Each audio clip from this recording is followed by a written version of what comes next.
감사합니다. 오늘은 찬송도 좋고요. 우리 열심히 또 예배를 위해서 준비하는 우리 많은 또 성도님들이 계신데 방송실이나 또 찬양 인도하시는 우리 집사님이나 반주하시는 집사님이나 또 안내하시는 모든 분들 얼마나 애쓰고 수고하는지 모릅니다.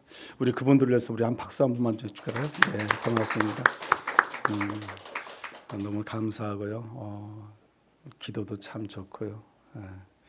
늘 애쓰고 수고하고 하는 여러분들의 그 은혜가 하늘나라에 다 상급이 있을 줄 믿습니다. 오늘 우리가 말씀의 제목을 하나님은 우리의 영원한 피난처라는 제목을 잡았습니다. 우리 한번 따라해 보겠습니까? 하나님은 우리의 영원한 피난처. 네. 우리가 늘 하나님의 은혜 가운데 살아가는데 우리의 삶의 자리에 우리의 피난처가 되시는 하나님을 오늘 말씀을 같이 묵상하고자 합니다. 어떤 뜨겁던 여름도 이제 거의 다 지나가고 우리가 오늘은 8월 마지막 주를 맞이했어요. 5째 주가 있어요. 8월 마지막 주가. 그래서 오늘 이렇게 또 예배를 드리게 되는데 여러분을 또 이 자리에 나와서 예배드리는 여러분의 삶의 자리, 가정 가운데 더 큰 하나님의 평강의 은혜가 있기를 간절히 축원합니다. 우리가 살다 보면은요, 늘 불안한 세상 속에 우리가 살아갈 수밖에 없습니다. 우리는 이것저것 근심하고 걱정하고 염려하는 일들이 얼마나 많습니까? 때로는 우리가 건강의 문제로 또 고민하기도 하고 재정적인 문제, 경제적인 문제뿐만 아니라 요즘은 이 산업재해도 많이 일어나지만 또 그뿐만 아니라 환경이라든지 여러 가지 문제로 인해서 우리가 많은 어려움 가운데 있을 때도 많습니다. 그뿐만이 아니라 우리는 알지도 못하고 보지도 못하는 근심 걱정 저런 거리들이 얼마나 우리를 혼란하게 하고 또 우리의 마음을 엄습해 옵니까?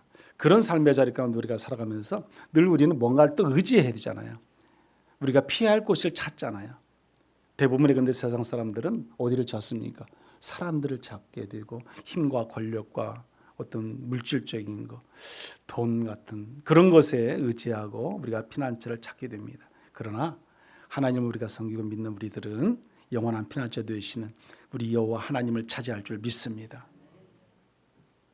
세상 사람들이 아무리 찾고 의지하고 나간다 해도 그것은 순간에 불과합니다. 오래가지 못해요. 오래가지 못해요. 결국엔 다 무너져 버릴 것이고 잠깐 있었다가 사라질 것들입니다.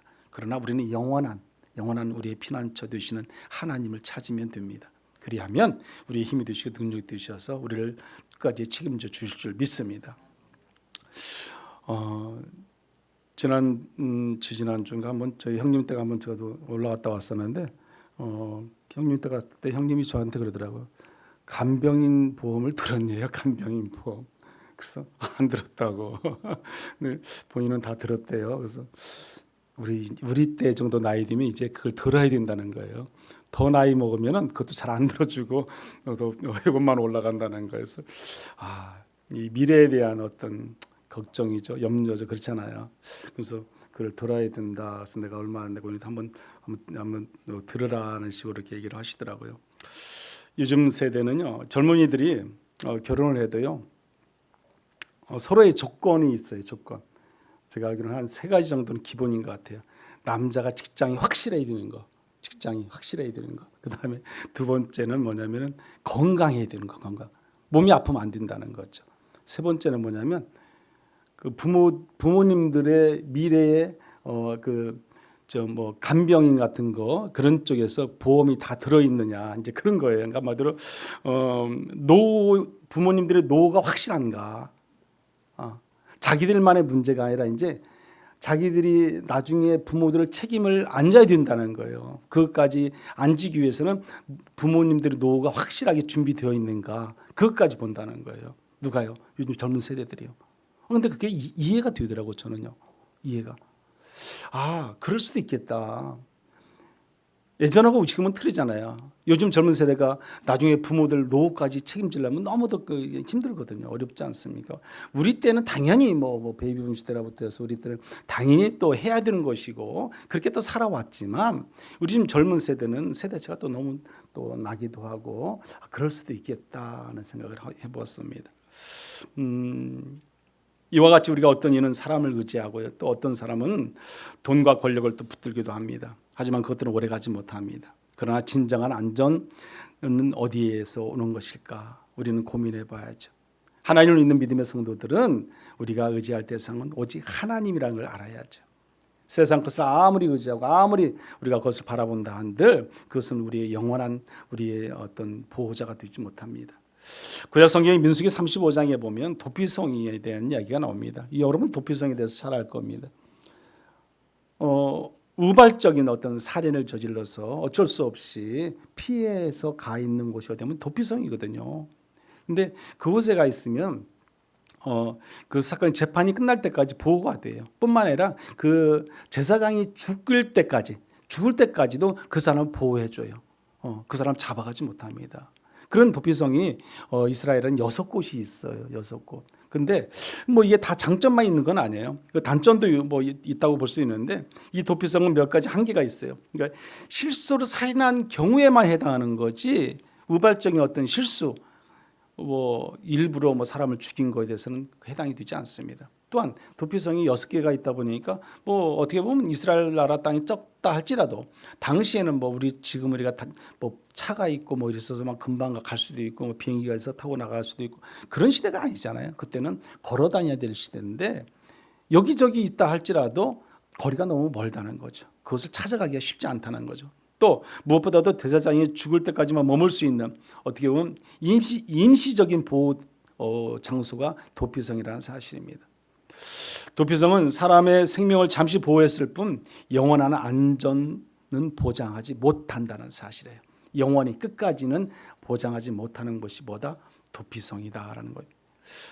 그러나 우리 10편 90편은 우리가 읽은 오늘 본문의 말씀은 이 도피성과 같은 개념이 뛰어넘어서 우리가 참된 피난처를 오늘 우리는 소개받고 있습니다. 시편 기자는 참된 피난처 세상 어디에 없고 오직 어디에만 있다? 하나님에게만 있다. 하나님.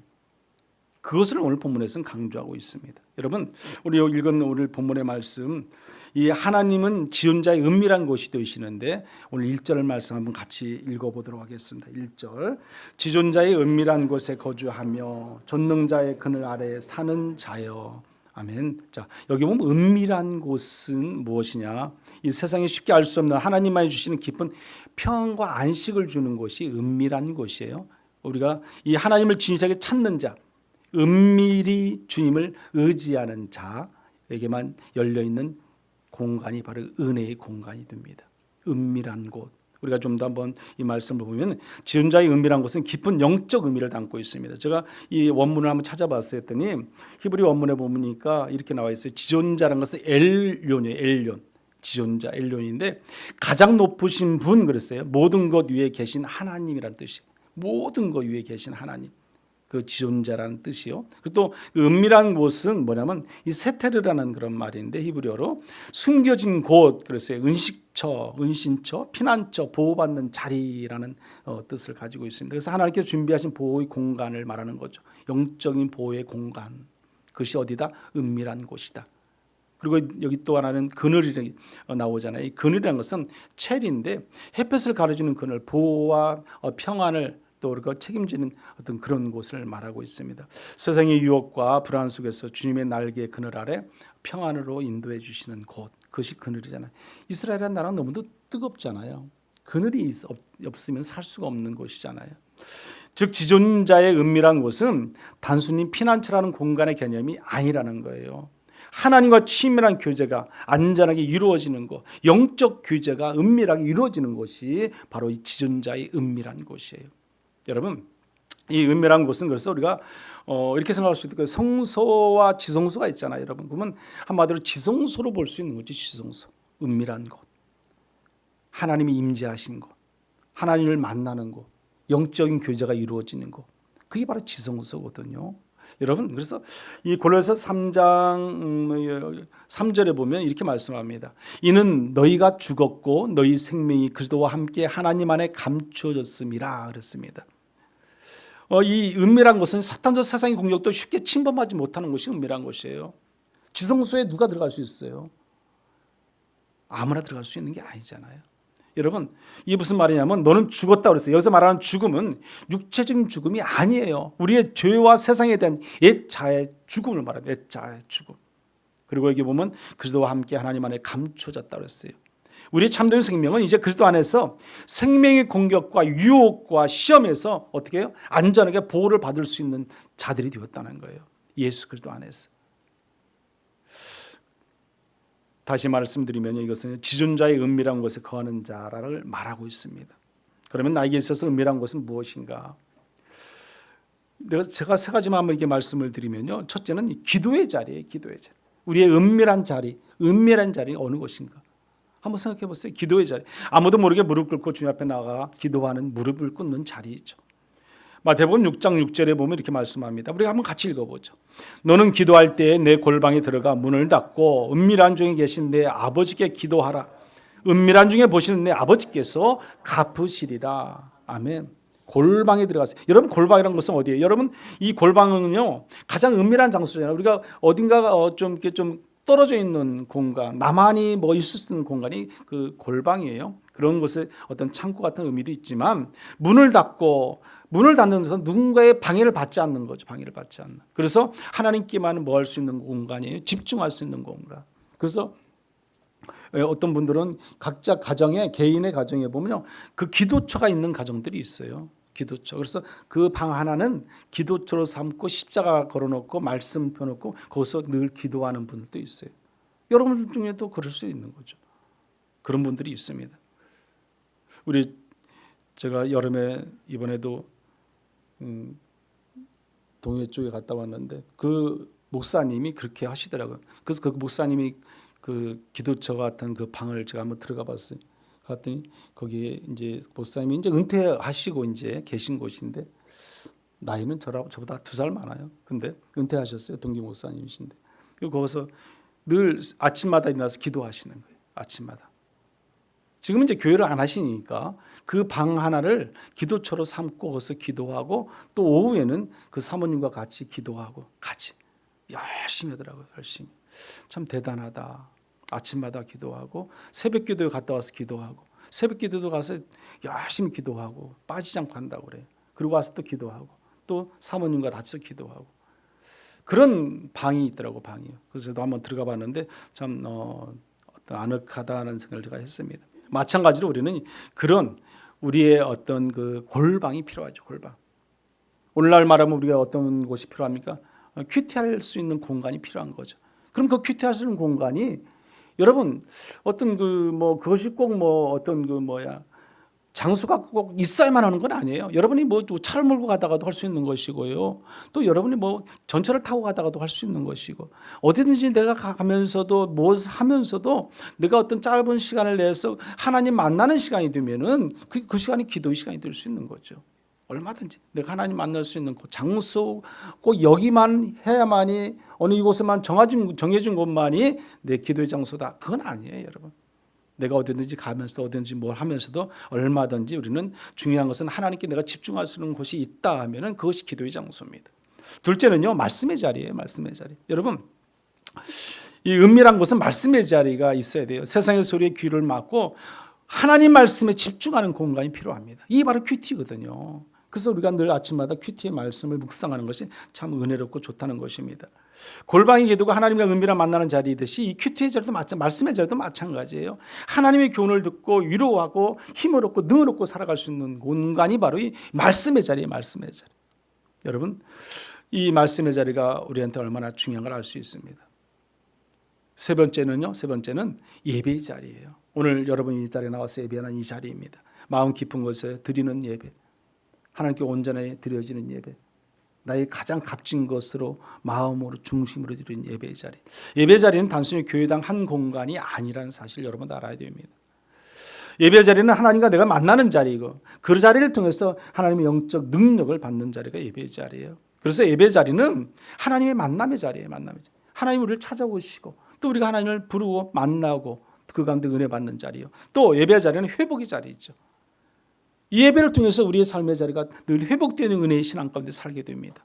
얼마나 감사합니까? 또 예배의 자리는요, 우리가 변화의 자리예요. 변화의 자리. 사마리아 여인이 예수님 만나고 변화되어서 동네방네 가서 복음 전파했던 것처럼 우리도 변화할 수 있는 곳, 이 예배 자리는 예배를 통해서 우리가 변화되어야 되는 거죠. 믿음의 성도는 변화하는 종교라고 제가 말씀했잖아요. 변화가 되지 않으면 안 된다고 그랬잖아요. 변화가 돼. 180도로 확 변하는 것은 안 될 수도 있겠지만 조금씩 우리의 성화를 통해서 변화될 때 우리가 놀라운 하나님의 역사 가운데 은혜 가운데 살아갈 수 있는 겁니다. 저도 교회 아침에도 여기 딱 오면요, 오늘 새벽 4시 25분에 이렇게 눈을 떴어요. 잠이 안 오더라고요. 엎치락뒤 쫓아가다가 이제 내려왔어요. 내려오면 제가 가장 먼저 뭐 하겠어요? 교회 오면 기도부터 하죠. 기도요. 네. 자, 뒤에서 앉아서 기도를 하고 나서 다시 제 목양실 가면 뭐 하겠어요? 가장 항상 하는 것이 이제 말씀을 봅니다. 말씀. 항상 말씀. 어떤 때는 짧은 시간에 한 장 볼 때도 있고, 그러면 더 많이 볼 때도 있고, 이렇게 여러 가지 이제 말씀을 보게 되죠. 그것이 왜 제가 그렇게 늘 똑같은 패턴을 하겠습니까? 그게 그 말씀을 보고 기도하고 말씀을 볼 때 그것이 바로 하나님과 은밀한 곳이 되기 때문에, 저와의 관계가 되기 때문에, 만남이 되기 때문에 그렇습니다. 여러분들도 가정에서 그렇게 할 줄 믿습니다. 저는 이 교회에 있으니까 항상 그렇게 하는 거죠. 가장 먼저 하나님을 찾고 그 은밀한 곳에서 하나님과의 영적인 교제를 나누고 말씀을 통해서 묵상하고 그 말씀을 통해서 힘을 얻고 능을 얻고 살아가는 거죠. 그것이 우리가 하나님과 은밀한 만남이 이루어지는 은밀한 곳인 줄 믿습니다. 여러분들은요, 두려움과 불안에 물려올 때 본능적으로 어디로 달려갑니까? 우리가 사람에게 달려간다면 그것은요, 우리의 믿음을 다시 한번 점검해 볼 필요가 있습니다. 여러분, 지존자의 은밀한 곳을 우리는 찾아가야 돼요. 지존자의 은밀한 곳, 기도의 자리 우리가 찾아가야, 말씀의 자리 찾아가야죠. 예배의 자리 찾아가야죠. 그래야 하나님을 만날 수 있는 겁니다. 지존자의 은밀한 곳 달려가시기 바랍니다. 그리하면 그 가운데 역사하는 힘이 있습니다. 지존자의 은밀한 곳에는 우리는 하나님을 그래서 만나야 됩니다. 세상은 요동치지만 하나님의 은밀한 곳에 거하는 자는 참된 그리스도의 평강과 평안을 우리가 누릴 수 있습니다. 그래서 기도하는 자리가 말씀을 붙드는 삶의 예배 자리가 바로 하나님의 은밀한 보호처가 되는 겁니다. 그것이 곧 어디에 오늘 2절의 말씀 나오는 피난처가 돼요. 피난처. 우리의 영원한 피난처. 성도는 고난이 오고 환난이 와도요, 매일 무릎 꿇고 기도해야 돼요. 여러분, 전쟁이 터져도 우리는 기도해야 돼요. 기도해요. 물론 어디 안전한 곳에 숨는 것도 필요하죠. 그러나 우리가 무릎 꿇고 기도할 때 하나님께서 우리의 영원한 피난처가 되시고 우리를 보호하시고 인도하실 줄 믿습니다. 지존자의 은밀한 곳이 되시는 하나님은 우리의 영원한 피난처가 되시기 때문에 그렇습니다. 여기 오늘 본문의 말씀 2절에 보면 하나님은 우리의 참된 피난처가 되신다고 말씀을 합니다. 이 2절 말씀도 우리 같이 한번 읽어볼까요? 2절이요. 나는 여호와를 향하여 말하기를 그는 나의 피난처요 나의 요새요 내가 의뢰하는 하나님이라 하리니. 아멘. 이게 나의 피난처요 나의 요새요 내 위로하는 하나님이라 말씀하는 것은, 이 피난처라는 것도 마찬가지로 제가 히브리 원문을 보니까 마세라는 그런 말인데, 숨는 곳 그랬어요. 보호의 장소라는 뜻이에요. 숨는 곳, 피난처라는 것은 보호의 장소. 그래서 성도 여러분이 세상의 피난처를 찾는 사람들이 얼마나 많습니까? 우리가 그 피난처를 통해서 우리가 보호받고 때로는 숨어야 되는 것이죠. 세상의 피난처는요, 이로 말할 수 있는 어떤 물질적인 것들이 많죠. 돈이라든지 명예라든지 권력이라든지 힘이라든지 그런 피난처가 얼마나 많겠습니까? 그래서 우리는 무슨 일이 일어나면 힘 있는 사람 찾아가잖아요. 물질적인 것을 의지하잖아요. 그게 세상이지 않습니까? 그러나 하나님은 폭풍 속에서 우리가 숨을 수 있는 바위와 틈이 되시는 분이 하나님이세요. 눈보라가 몰아쳐도 우리 주님 안에서 거하면 우리는 어때요? 안전하다는 사실이에요. 시편 46편 1절에 보면요, 하나님 우리의 피난처시여 힘이시니 환난 중에 만날 큰 도움이시라. 아멘. 네. 환난 중에 만날 큰 도움이 되신 분이 하나님이시죠. 하나님. 영원한 우리의 피난처가 되시는 분은 누구다?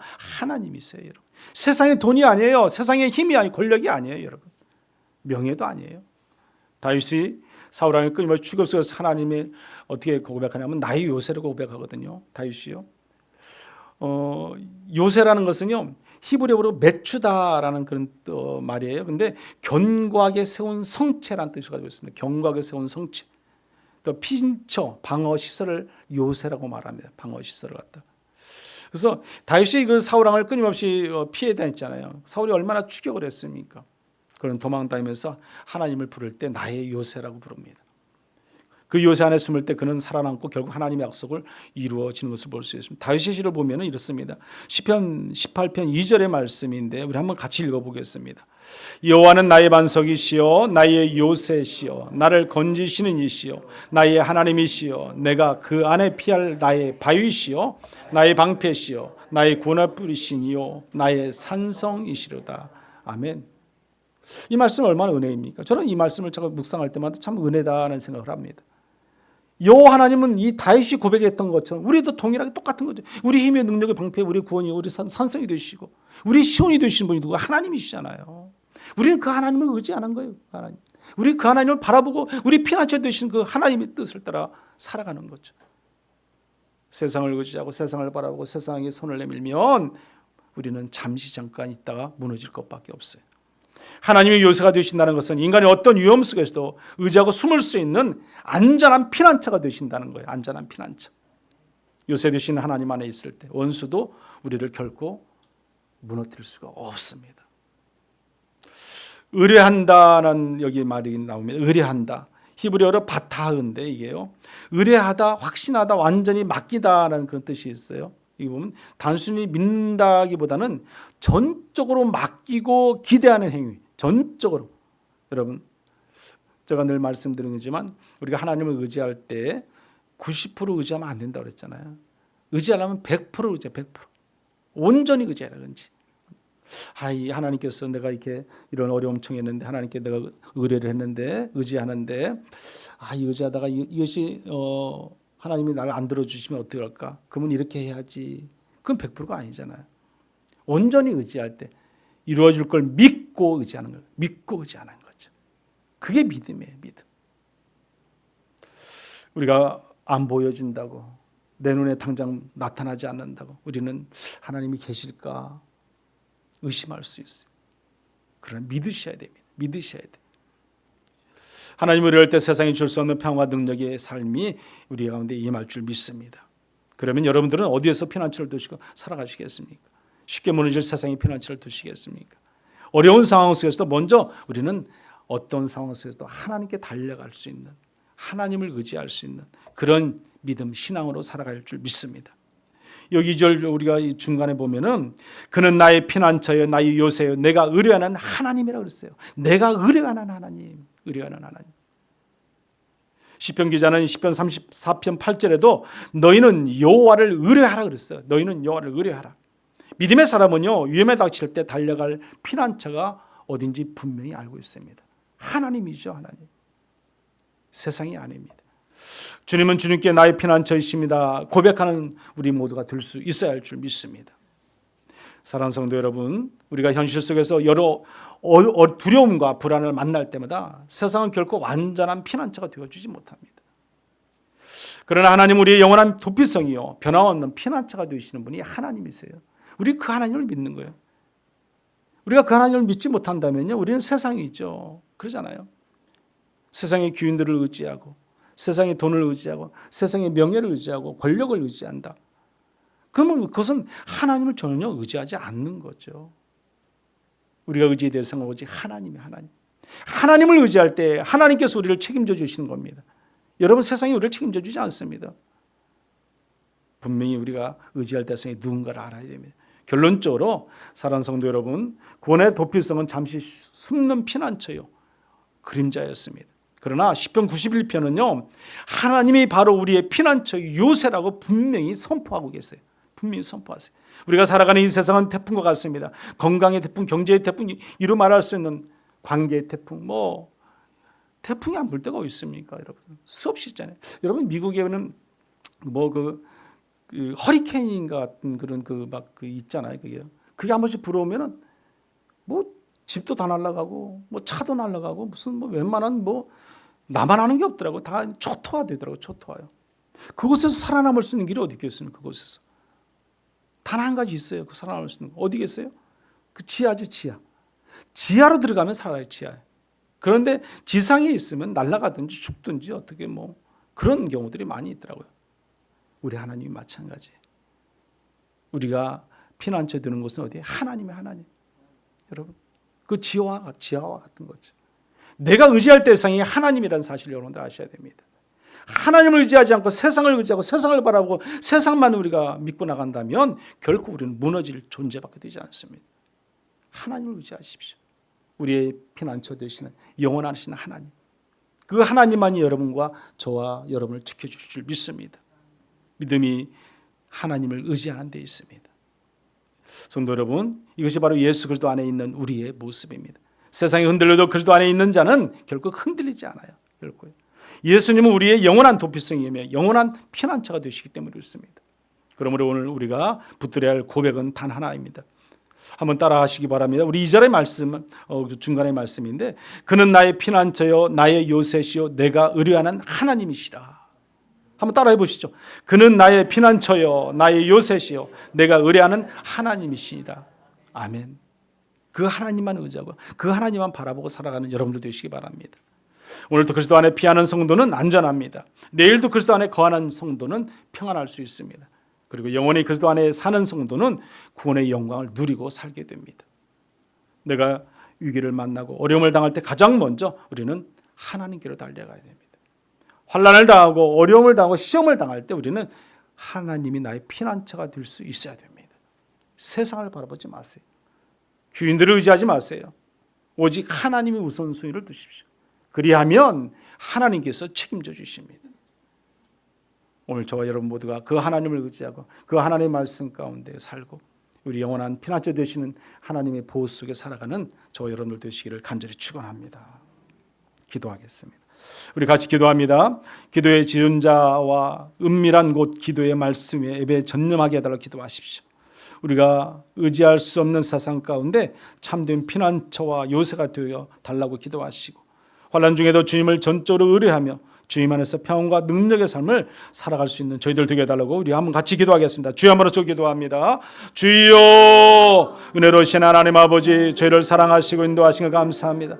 우리 기도의 지존자가 되시고 은밀한 곳에 기도의 말씀 예배에 전념할 수 있는 저희들 되기를 원합니다. 우리 은밀한 곳에 하나님을 만날 수 있는 그런 시간들이 되기를 원합니다. 영적 힘과 능력을 그것을 통해서 얻게 하여 주시옵소서. 우리가 의지할 수 없는 세상 가운데 참된 피난처요 요새가 되어 주시옵소서. 우리의 피난처가 되어 주시옵소서. 오직 영원하신 하나님, 피난처 되시는 여호와 하나님을만을 의지하고 우리가 날마다 셈을 얻고 능을 얻고 살아갈 수 있는 우리 모두가 되도록 인도하여 주옵소서. 환난 중에도 주님을 전적으로 의뢰하게 하시고 주님 안에서 평안과 능력의 삶을 살아갈 수 있는 우리 모두가 되도록 하나님 은혜와 축복으로 함께하여 주시옵소서. 우리의 셈과 능력이 되신 여호와 하나님, 우리의 피난처 되시는 여호와 하나님을 나의 구원자로 날마다 믿고 섬기며 살게 하여 주옵소서.